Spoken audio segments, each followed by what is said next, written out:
మనిషి నిత్యం ఏదో ఒక పని చేస్తూనే ఉంటాడు.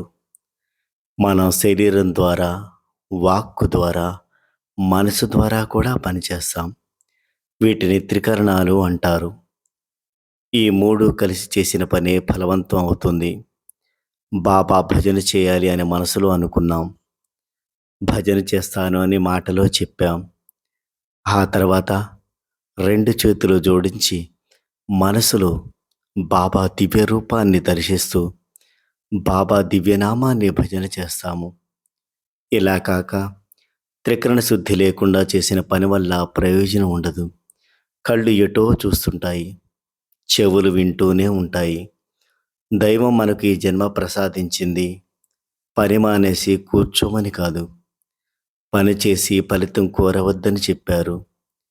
ఏ పని చేసినా అది మంచి పని అయినా సర్వం ఈశ్వరార్పణం అనుకోవాలి.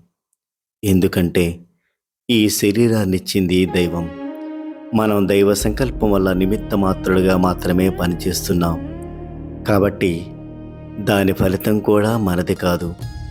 మన సాయి భావన ఉండాలి. ఒక తీపి పదార్థాన్ని తయారు చేసామనుకోండి, దాన్ని తయారు చేయడానికి ఉపయోగించిన గరిటెకు రుచి తెలియదు. అది వంటలో ఉపకరణం మాత్రమే. మన చేతిలో గరిటె ఎలాంటిదో అలాగే మనం బాబా చేతిలో ఉపకరణాలం. ఇలా జీవించడాన్ని కర్మ సన్యాసం అంటారు. దైవం ఎప్పుడు మానవులను క్రియాశూన్యులుగా జీవించమనలేదు. మన బాధ్యతలన్నీ సక్రమంగా నిర్వర్తించాలి. ఎప్పుడైతే ఫలితాలు లేవో పాపపుణ్యాలు ఉండవు. పాపపుణ్యాల నుండి విడుదల పొందిన ఆత్మ పరమాత్మను చేరుతుంది.